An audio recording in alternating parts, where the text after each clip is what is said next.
Bonjour à tous et bienvenue sur Crypto Signal, deuxième vidéo du jour aujourd'hui où on va faire une analyse à la fois technique, fondamentale et un petit peu sentiment sur Bitcoin parce que je pense que c'est un moment intéressant pour le faire. Tout le monde est un petit peu en panique là, donc c'était bien de vous donner un petit peu des informations là-dessus.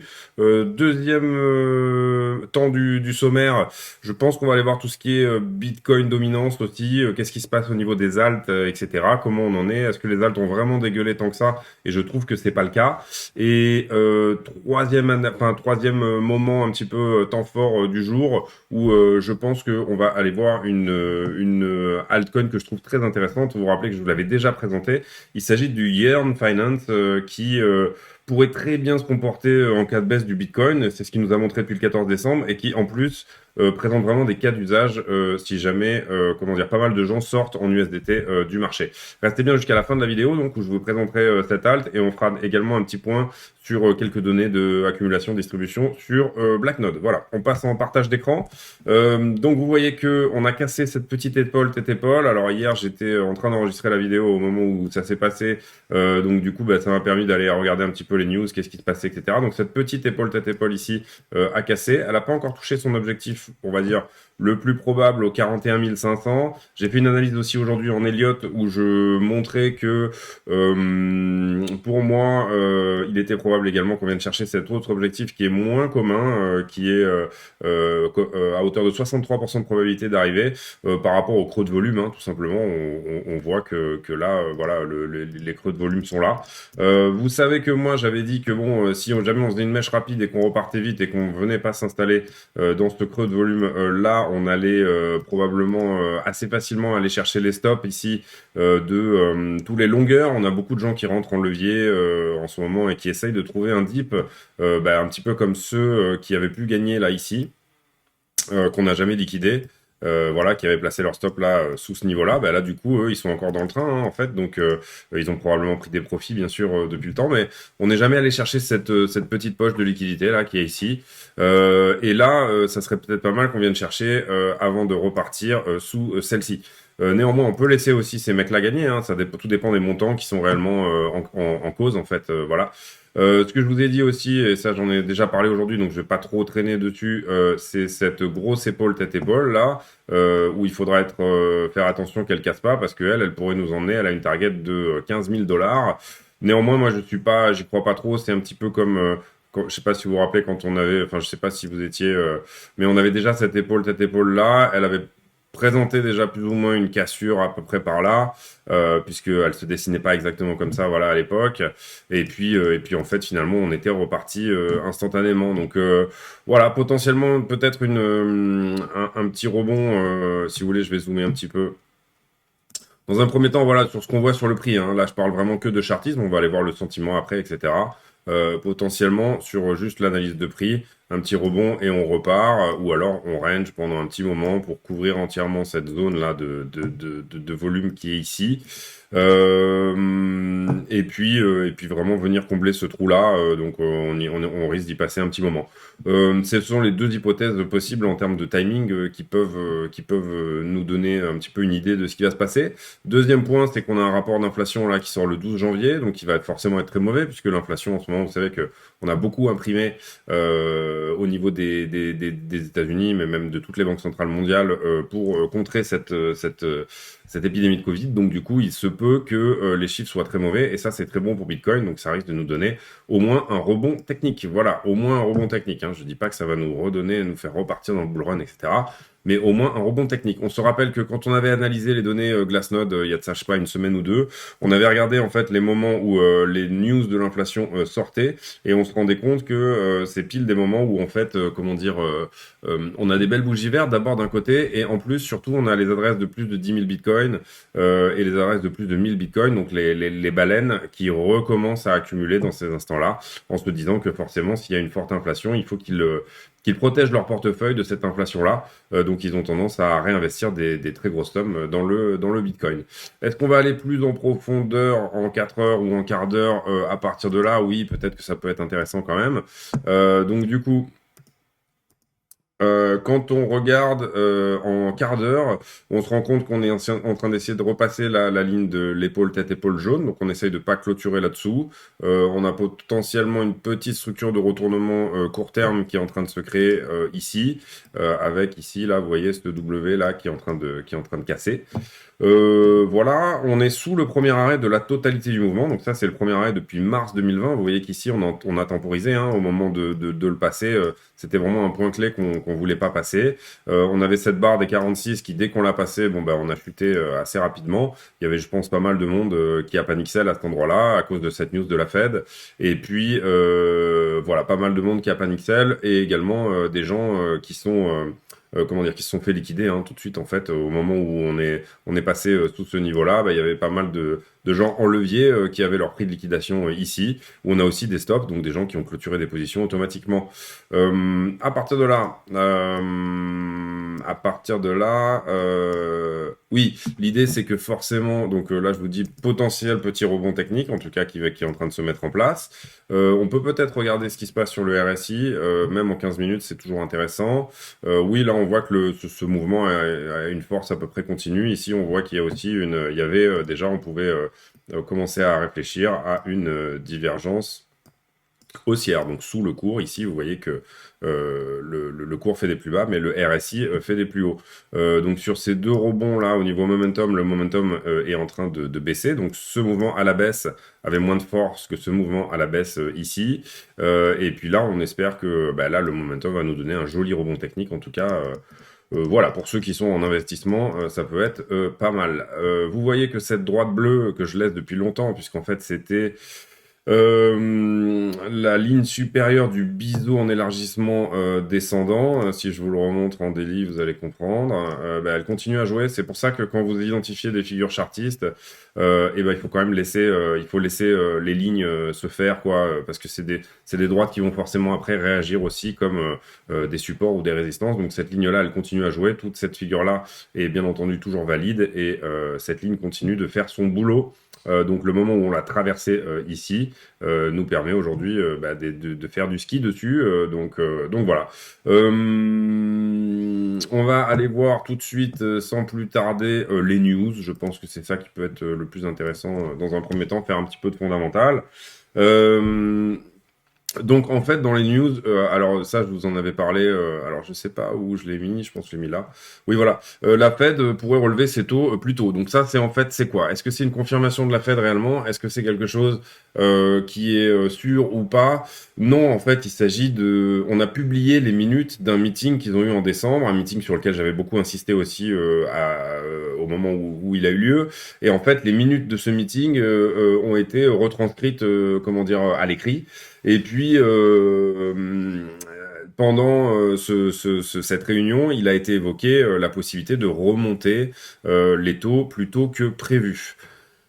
Le fait que ces minutes-là aient été publiées, forcément, ne représente pas une réelle news en soi. Par contre, on peut imaginer que la Fed nous prépare, donc la réunion suite à ce meeting de décembre, voilà, la réunion de la conférence de presse qui avait eu lieu, la Fed a marqué a marqué une certaine remontée des taux en 2022, mais qui était plutôt après juin. Voilà. Là, à l'instant T, on nous dit que les minutes de ce meeting ont été publiées et qu'elle pourrait éventuellement, enfin que pendant ce meeting, les gens, les intervenants ont parlé, plutôt 2 sur 19 intervenants ont fait fuiter cette information et ont parlé à ce moment-là de remonter les taux en mars. Il n'y a pas eu aujourd'hui de démenti de cette information et il n'y a pas eu aujourd'hui d'annonce comme quoi la Fed dise bah non en fait on va pas remonter les taux tout de suite. Donc forcément on peut considérer ça comme le fait que entre guillemets tout ça est fuité de manière à ce qu'on se prépare, à ce que les marchés se préparent.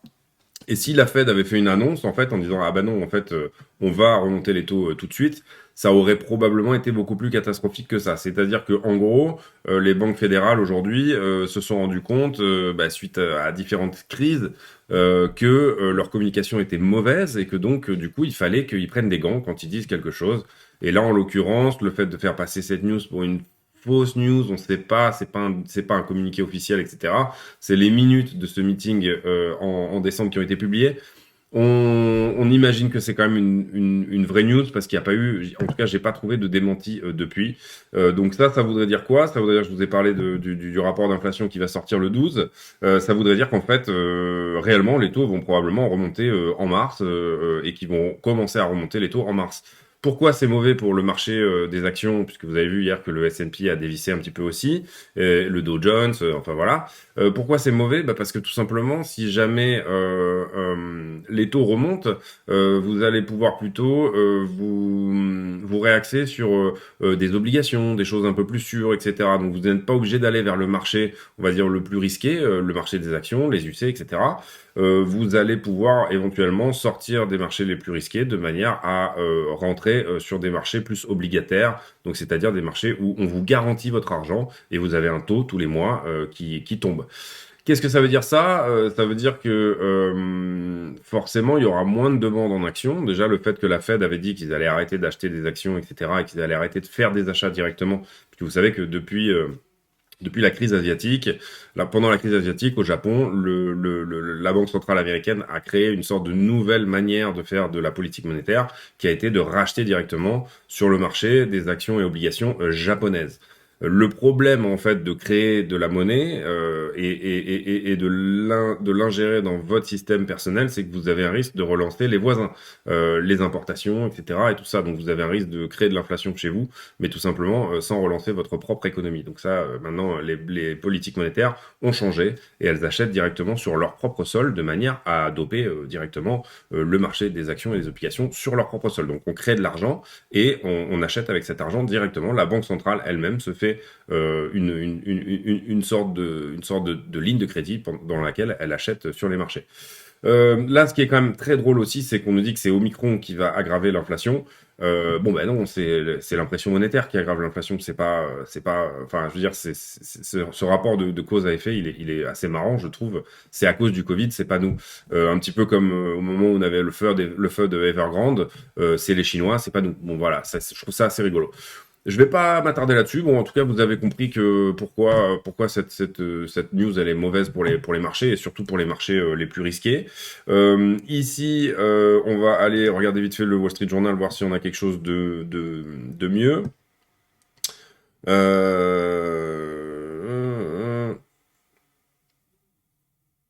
Là, on voit que les bons du Trésor américain ont réaugmenté, et c'est normal, hein, puisque du coup, vous allez pouvoir emprunter à l'État américain à des meilleurs taux, c'est complètement normal.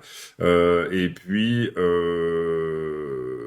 oui, alors ça, c'est une news fondamentale aussi. Alors, elle est beaucoup moins, pour moi, elle est beaucoup moins importante, mais il y a eu comment dire, il y a eu des protestations au Kazakhstan. Il y a eu en fait comme un début oui, comme une sorte de début de guerre civile. Et en fait, ce qui s'est passé, c'est que pendant un certain temps, le gouvernement a coupé Internet.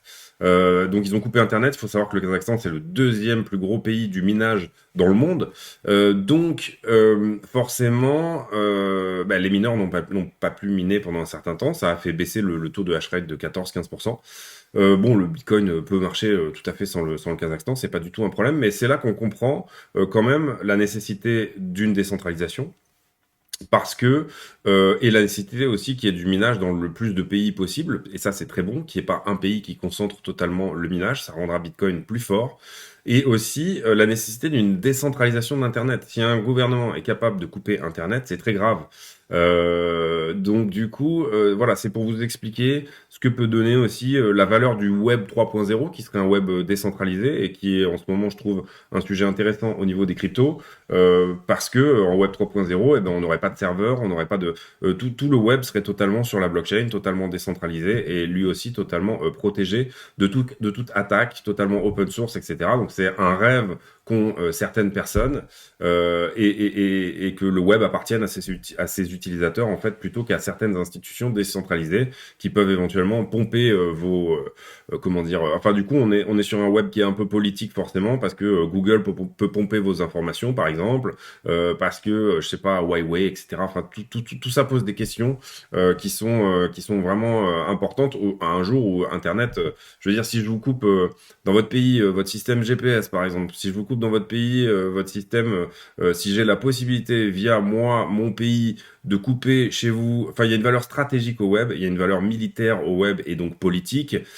qui est trop importante pour que le web ne soit pas décentralisé, c'est ça que je veux dire. Il y a une valeur démocratique aussi, on le voit au Kazakhstan, qui est très importante sur le fait que le web ne soit pas centralisé dans les mains de grosses entreprises, même si elles sont privées, qui peuvent éventuellement dépendre de la pression de certains gouvernements.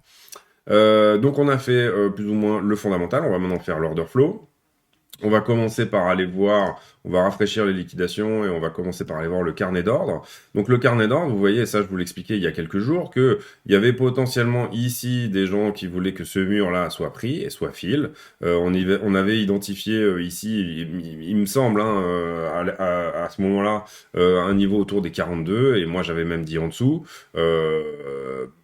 Donc ces gens-là ont eu leur Bitcoin et c'est très bien. Voilà, vous voyez que là il y a peu de Bitcoin à la vente hein, ce truc-là. Donc du coup, bon, on n'est pas non plus sur un énorme panic sell. On n'a pas rajouté de vente. Vous voyez, depuis que ces gens-là ont été fill, on n'a pas de ventes qui se sont rajoutées juste en dessous ou juste en dessus. Légèrement ici, on a quelques mecs qui veulent sortir là, quelques mecs qui veulent sortir ici, mais vous voyez que c'est à base de 150 Bitcoin, c'est pas méchant. Ici, bah, ces gens-là, ils sont en train de sortir et d'être fill là. Vous voyez sur tout ce qui est là. Voilà, donc bah, je vous avais dit, là, il y a peut-être effectivement des baleines qui aimeraient bien toucher du Bitcoin un petit peu plus bas, et c'est ce qui s'est passé. Où est-ce qu'on peut identifier sur le carnet d'ordre ici un point bas, on va dire, hein, la fin d'un mur, pour moi, au 39 562 $. Voilà. On va continuer sur les liquidations. Donc les liquidations, et là c'est intéressant, vous voyez qu'on a bien nettoyé, je sais pas si, pour les gens qui regardent souvent mes vidéos, bah, il y a quelques jours, on va dire, on avait déjà un gros nuage bleu au-dessus et un gros nuage rose en dessous. Et là, on a quand même très très bien nettoyé le niveau de liquidation. On est sur un delta de shorter plus longueur qui est de à peu près 24-25 milliards. Donc du coup, ça veut dire quoi? Ça veut dire qu'on a 24 milliards de positions ouvertes au-dessus de nos têtes sur le contrat Binance BTC USDT. En dessous, là, on a quelque chose comme... on va aller regarder après directement sur Binance, mais on a quand même un petit peu de monde qui a ouvert des positions. Néanmoins, c'est un peu plus timide. Vous voyez que par rapport à ce qui s'était ouvert là, par exemple, sur ce rebond-là, vous voyez ici comment c'est dense, et là comment ça commence à un petit peu devenir moins dense. Ça, c'est très bon. Ça veut dire que les gens ne croient pas. Dès qu'il y a un rebond, là, ici, les gens n'y croient pas forcément. Et ça, c'est ce qu'on veut en termes de sentiment. Sur les options, bah, demain, on va clôturer. Et vous savez que les vendeurs d'options voudraient qu'on clôture à peu près autour des 48. Ça serait le moment où le moins d'options se réalise possible. On avait cette baleine-là où ce groupe d'investisseurs qui voulait que le Bitcoin soit à 50 000 demain. Donc bah, ça, bien sûr, ça ne sera pas trop possible. Et puis pour l'instant, on est autour des 44 ou quelque chose comme ça. Donc du coup, on voit que ces personnes-là vont peut-être être fill. Voilà, ce soir, je pense que clôturer autour des 44 ce soir, ça peut être techniquement possible. Néanmoins, pour moi, il faudra qu'on revienne faire un petit tour autour des 41 500, voire 39 500. C'est une hypothèse dans tous les cas, au niveau des options, on sait que on n'est pas nécessairement sur le maximum pain price. De toute façon, le niveau d'option était uniquement à 20 000 bitcoins ici, donc bon, on n'est pas sur quelque chose d'énorme. C'est pas le même niveau que ce qu'on avait en bitcoin quand on était à la clôture du 1er janvier, enfin je sais plus, la dernière clôture où c'était là, c'était vraiment impressionnant. Ici, vous voyez que le prix remonte là, donc qu'est-ce qui se passe sur cette montée et qu'est-ce qui se passe sur cette cuve ici? Et ben finalement, on a beaucoup plus de shorters là ici qui rentrent, et ça c'est très très très très très très très bien, vraiment très bien. Là, on est en 1 minute, donc on va peut-être quand même un petit peu descendre en time frame. Là, en 15 minutes, vous voyez que malgré une montée du prix, un petit rebond technique, je vais zoomer un petit peu pour que vous voyez bien. Voilà. Malgré une montée du prix, on a une montée de l'open interest, donc le nombre de contrats est en train de monter. Néanmoins, le funding est en train de descendre. Ça veut dire qu'on a énormément de shorters là qui sont en train de shorter ce rebond. Ici au spot, on a une très légère reprise des achats. Ça, c'est un petit peu l'on-balance volume du spot, c'est-à-dire les bougies vertes moins les bougies rouges fois le prix. Sauf que ici, il s'appelle CVD et c'est pas un OBV parce qu'en fait, il s'adapte en fonction du nombre de bougies que vous voyez sur le graphique. Je sais pas si vous voyez là, il est en train de remonter.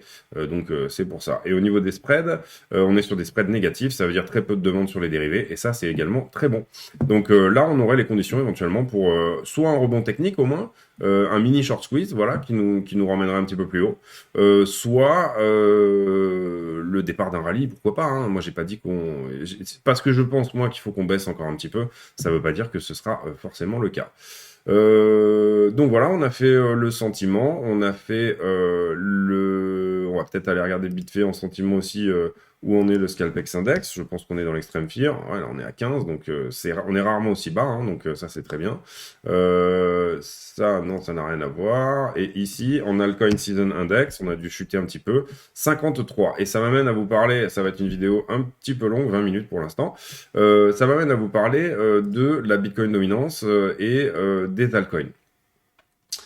Alors, on va aller voir du coup, on va peut-être prendre un autre graphique comme ça, voilà. La market cap du BTC, vous voyez qu'elle elle a bien dégueulé, elle est en train de se reprendre là, tout doucement, bah, avec ce rebond technique hein, en fait. Et ici, vous voyez qu'on est sur un niveau technique qui suit un petit peu le prix, c'est-à-dire que là, elle était bien évidemment descendue. C'est tout à fait normal que la market cap du Bitcoin redescendre avec le prix. Ici, vous vous rappelez que j'avais fait une vidéo ici qui disait est-ce qu'on est en altcoin season à la cassure en fait de ce point bas là qui est en fait à peu près les 40%. Et là vous voyez que pendant la baisse d'hier on a eu une espèce de rebond, c'est normal, hein, mais qu'on reste dans ce canal baissier quand même et que là on est en train de corriger sur la Bitcoin dominance, d'accord? Donc peut-être que mon scénario, bon c'est normal qu'on ait ce rebond, hein, là je veux dire il n'y a aucun problème, on descend jamais en ligne droite, vous le savez. Donc c'est normal qu'on ait eu ce rebond. Après, à voir, là, on se rend compte que les altcoins se remettent très très bien, notamment depuis les dernières 8 ou 10 heures. Donc évidemment, tout le monde a pris une baffe, mais les altcoins se remettent au niveau pourcentage plus vite que Bitcoin. Donc ça nous amène à la market cap totale. Vous voyez qu'en market cap totale, on a cassé une trendline, et ça, c'est pas très bon. Et que là, on est en train d'essayer de la réintégrer tout de suite, dès le lendemain, de repasser dedans. Ici, ça c'est la market cap totale, mais où on enlève le BTC, donc la market cap des alts. Et vous voyez ici que c'est pareil, on est toujours plus ou moins sur une trend line, mais qu'on l'a cassé quand même, et qu'on essaye de réintégrer également. Donc ça c'est intéressant à voir parce que on voit que la market cap totale a fait plus de 26%, mais pourtant la market cap totale sans BTC a fait plus 33%. Donc plus d'argent est revenu dans les alts suite à ce petit rebond, ou enfin en tout cas suite à ce dump, plus d'argent est revenu dans les alts que dans le BTC. Vous savez que je m'intéresse beaucoup à la DeFi moi en ce moment parce que je me dis que si on est sur une année, si on est sur un premier trimestre un petit peu dégueulasse, c'est possible qu'il y ait pas mal d'USDT qui rentrent sur des projets de DeFi. Donc du coup, ici, vous voyez que la DeFi reste le total de la DeFi reste dans son canal avec néanmoins un M-top. Donc il faudra être attentif à ça, de voir si on n'est pas en train d'inverser cette tendance ou de partir plutôt dans un canal baissier qui aurait cette tronche-là. Tac, comme ça, d'accord? Ici. Alors ça, c'est aussi, ça peut être très bien une structure corrective avant de repartir, hein. C'est totalement, même ça a vraiment la gueule d'une structure corrective avant de repartir. Voilà. Donc, dites-vous, alors là, la DeFi la DeFi a extrêmement bien performé.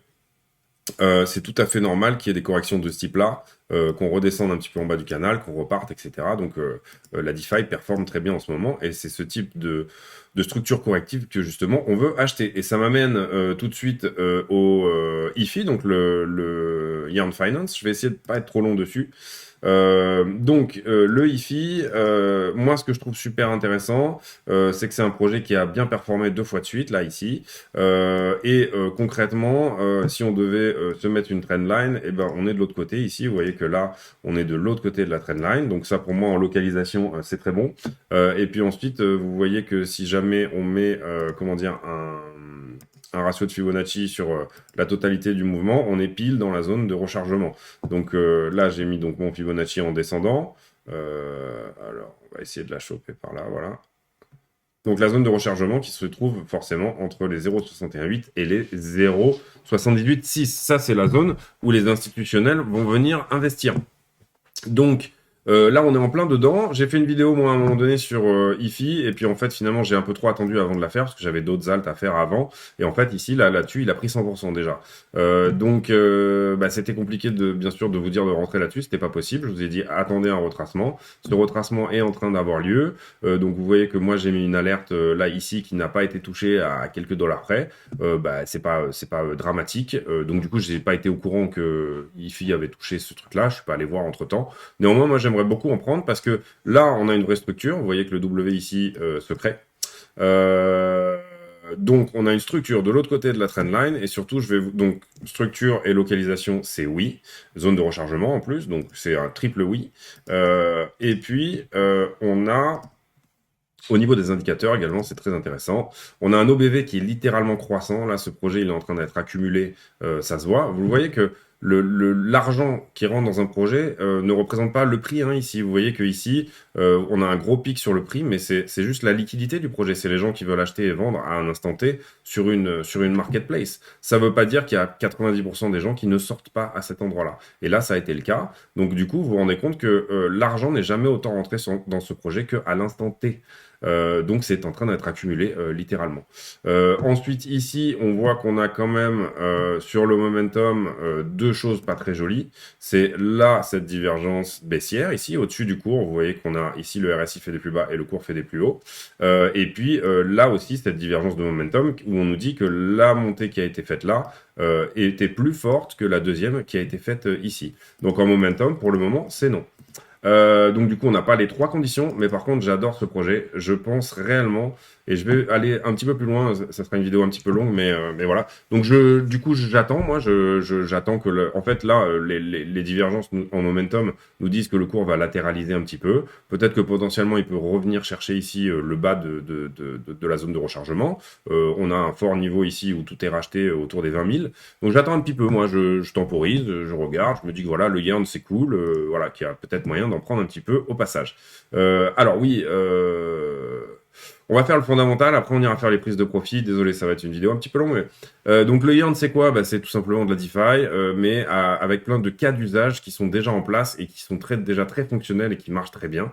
C'est-à-dire que vous pouvez caler vos USDT ou autres sur du yield, etc. Donc je connais pas bien exactement vraiment comment ça fonctionne. Il faudrait que je me renseigne. J'ai un ami qui l'utilise beaucoup, donc il faudrait que je vois avec lui et que je prenne un petit peu plus le temps de comprendre cette histoire. Mais en tout cas, je sais que c'est un très bel asset. Et là, vous allez voir qu'il y a quelque chose de très intéressant. C'est l'asset numéro 82 en market cap. Par contre, en asset management, il est numéro 1. En yield aggregator, il est numéro 1. Sur le Yearn Ecosystem, évidemment, il est numéro 1. Et en DeFi, il est numéro 10. Donc, c'est quelque chose qui est déjà en train de prendre sa place, mais qui n'a pas encore la market cap qu'il devrait avoir, à mon sens, hein, vraiment. Des gros fonds d'investissement dessus, à savoir Spartan et Three Arrows, les deux que je connais. Et puis ensuite, on a 5 fonds en tout, donc on a de la smart money qui est sur ce projet. Alors, les markets, on va plutôt aller les voir sur